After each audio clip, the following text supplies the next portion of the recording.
Dude,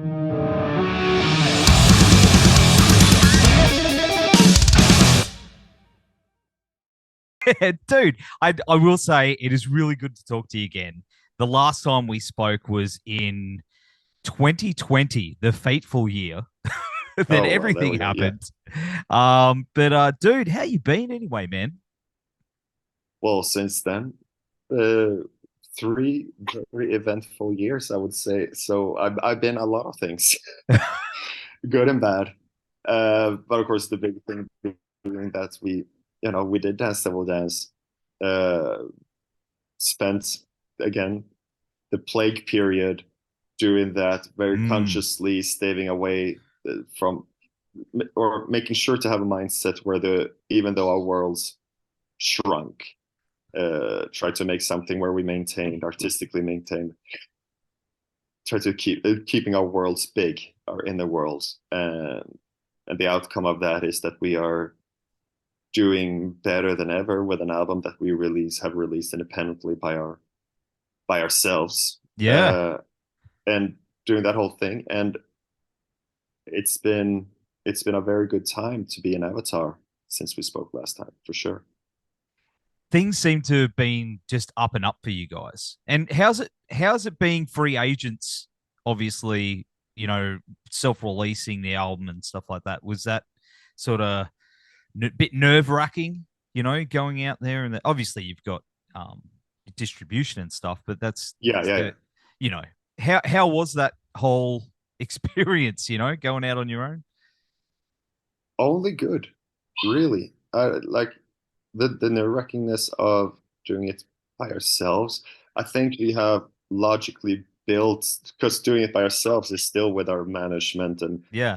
people around the world that we find and pay instead of a label finding and paying them and all that. So it's been a good machine, a good setup around it, and we were always hands on also with other labels, and some did Mm, better than others in terms of just for us to be on the same page with them.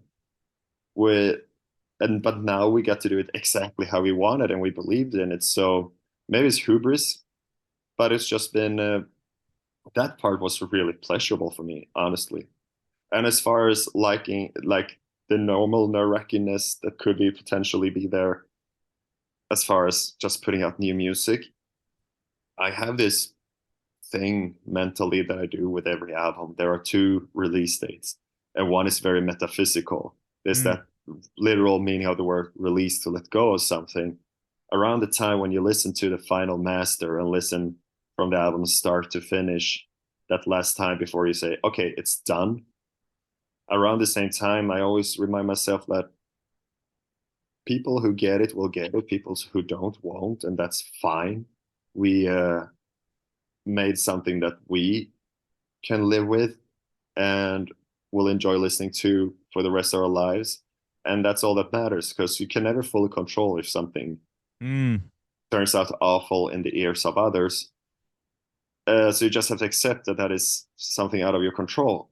That being said, I mean, to the extent that I think people only send me the good reviews, but reviews have been excellent. That's it's And true. this, It's a fucking banger, my man. It's a thank you, fucking good album. So, thank you, man, and here's the thing: is you're coming down to Australia for the first time, like oh ever. yeah. Mm. Last time we spoke, I was like, "Come on, man, we got to see it," and now it's finally happening. Finally. Everyone's so pumped. How are you feeling about coming down? Have you ever been here yourself I outside of the have band? No, I have never been to Australia to any capacity. I'm pretty sure Henrik has a bass player. He's Yes. been everywhere. Uh, but no, he's the only one in the band that has gone there, as far as I can remember now. And that's one big thing that I look forward to a lot in all of this is that when you go somewhere for the very first time, it takes very little to be a tourist. The first time you will notice, oh, the pavement is a bit different. Oh, that street light is shaped like blah, blah, blah. Like what kind of milk carton is this? This is insane. That where you take it all in a very on a Yeah. very basic level and enjoy it. What's the what's a voiceover like in the coming through the speakers around public transit or whatnot. There are all those little things, and it's been a while since we got to experience that in this way. Actually, online, we went to South America for the first time last year, but those moments are getting fewer and more far between. So just on that level, I'm looking forward to it a lot. And then, of course, the whole thing of it's coming somewhere for the first time. That's the hard one. And there seems to be enough of an interest already in us that we should be able to pull off a second time and then a third time. And then it's just routine. Then you just make a little hole in the calendar for each time, like, okay, and when do we do Australia? And then you're off to the races. So no, there's excitement on all levels, really. Mate, it's going to be so good. I think it's going to be a bit of a shock for you too, because we do things a little different down here. We're crazy. We're going to go batshit crazy when you play, but So I'm told. you'll have to get used to our accents and everything's our slang is for Oh, that's everything. fine. That's fine. I have a few Australian friends who live here, so I think some prepping have been done. And one of my favorite films as a kid was, of course, Crocodile Dundee 2, Oh, yeah, yep. with more added action. So so I'm also trying really hard now to not initially reduce it all to whatever stereotypical expectations of it, and to not constantly quote Jim Carrey, mixing up Austria with Australia and those jokes. I will have a more open mind than that. Man, it's gonna be good. But That being said, I need to see a kangaroo in the wild. oh yeah, we've got a few of them. Yeah, so like they're totally normal there. So I should, you see moose and stuff where I'm from quite on a regular. So it should. I'm not too worried. Do you want to I also do swap? not. Do you want to swap the moose and the kangaroo? You bring one over and you can take one back. Is that how it's gonna work? Well, uh, moose are pretty awesome, I must say. Pretty And big. as badass as a boxing kangaroo seems to be, I still think that you know, I'm on Team Moose at the end of the day if it really comes down to play. And then, of course, we are all well educated in and Northern Hemisphere comedians talking about going to Australia, terrified of all the spiders and stuff. You can keep those. I don't think there's going to be any. I think they're all hiding because it's going to be winter. But I am so you don't know how happy I just got. I'm just trying to make you feel better, bro. But Also, the fact that we're going in Australia in winter, just in general, is probably a very good thing for us. you'll be like, it's so warm. Well, we're all like wearing our hoodies already. Yeah, But exactly. so obviously being the first time, and we've got a lot of catching up to do in Mm-hmm. regards to the set list. How's that shaping up? What's the plan? Are we going to get a bit of a sprinkle of everything, or Yeah, kind of. It's very much. I don't think we'll change anything from what we've been doing on the headline run so far, simply mm, because it's already like a 2 hour show, and we nailed it. We usually at this point when we have done a few tours, the first legs of Europe and North America and those things that we will return to, and do the other halves of it soon. Um, at some point throughout a tour you kind of that song doesn't feel right anymore, and just for your own sake you change things up, but we really haven't, because it's just the flow, just mm, the thing that makes a disc jockey feel like a musician, because they feel they put the song in the right order. Yeah, the DJ work on this set list for right now has been so good. So uh, and it is a good mix of, number one, dance that would dance. I'm on record saying what every singer interviewed is supposed to say, that it's the best album yet, but I truly feel it. So it's a good amount of that stuff that we're playing. Then in heavy metal, you want to innovate, you want to push forward, push your boundaries, do all mm. that. You also want to respect your traditions. And I need Halford to say breaking the what, so I can say breaking the law.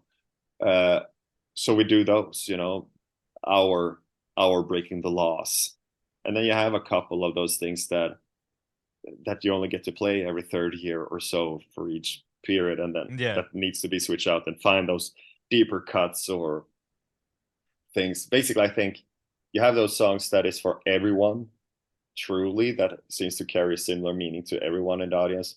Then you have those that will hit a third of the audience, but really, really hard. And you need three of those to hit each separate third kind of thing. And so yeah, no, it's good. It's gonna be a long show, so we'll make good use of the limited time we will get to spend in Australia this time. Hanging for it, mate. Hanging for it. But of course, I mean, we're talking about the new album, Dance It All Dance, and you're right. It is one of the best records, and the video clips are phenomenal. You always have this knack of making incredible videos, and Thank you. man, the Turn On Parody is one of my favorite videos ever. Like with the mummy, and then you've got like the Invisible Man, like Mm. it's I don't know what's going on, but I love it. So who Well, comes up with that? it's the affordable Universal Studios monsters to recreate. If you think about it, well, it varies a bit. There's a core of me, our drummer John, and Yeah, director photographer Johan Kalén, uh, that bounce ideas around, and it can vary a lot who has done the most useful thinking leading up to a meeting, having the idea, or who comes up with things while we brainstorm it. This one was really like a tennis game of back and forth, in the sense of we knew it was gonna be that song because we knew we were gonna pick it as a single and let that do the whole single thing. So sometimes a video has really started that this song would be a great idea to do this thing to it, but this was homework that needed to be done. What can we do? And just listening to the song, there's a certain type of songs that I don't think we have a billion of those nighttime driving songs, yeah, empty freeway kind of, that vibe. And this one had that. So okay, vehicle in motion in itself was kind of there. Okay, so then we started to answer questions like, so who's driving? Well, the band is going somewhere. Where's the band going? And then you go, it could be an Ocean's 11 heist thing.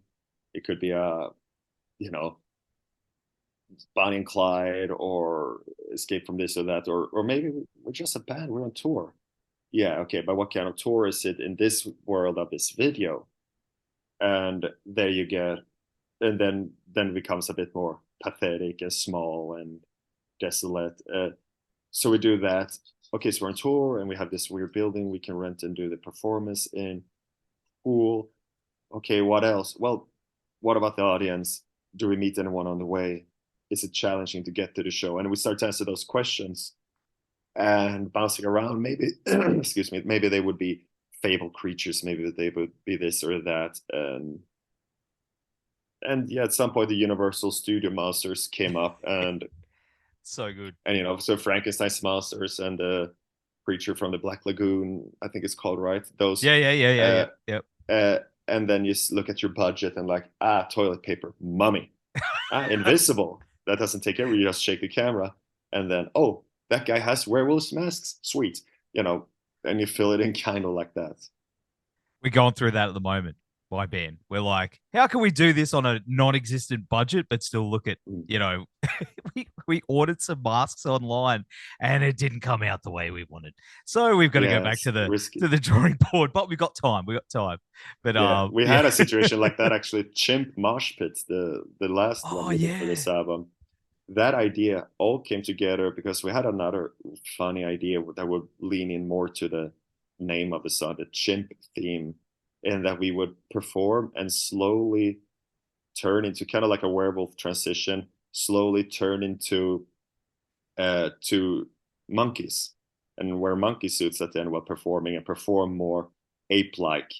The further we get into the song, and we had a list of famous apes of cinema and whatnot. So there would be a little Curious George reference, a little Coco the Gorilla reference, a little King Kong reference, and all that. Everyone would turn into apes except for John, who would slowly turn into a cat. So I would be Coco the Gorilla with her cat at the end.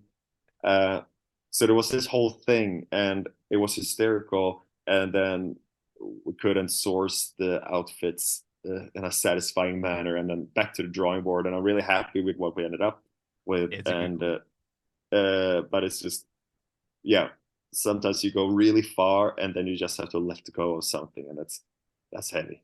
It's the worst. It is the worst when Yeah, you get this idea in your head, and you're like, that's the vision, that's what's gonna happen, and then and you go, it's not gonna work, and exactly. you and fight it and to I'm the end. addicted to ideas, Yeah, that's yeah. so, which also that means I got to have two complete sets of ideas with the other guys for for one music video. And so that were two highs for me anyway, so I choose to see the glass as half full in that sense, though.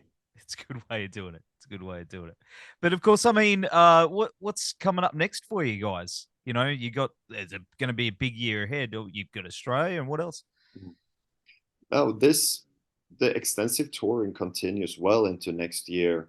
Uh, Whereas felt like we turned an important corner Mm, as far as a touring band. Where so I mean, historically, our main places to play have, of course, been Europe and North America, and it's roughly been like 2 months in each place for every album, and now we seem to be able to make it three in total, uh, which is a very big deal to to expand to that.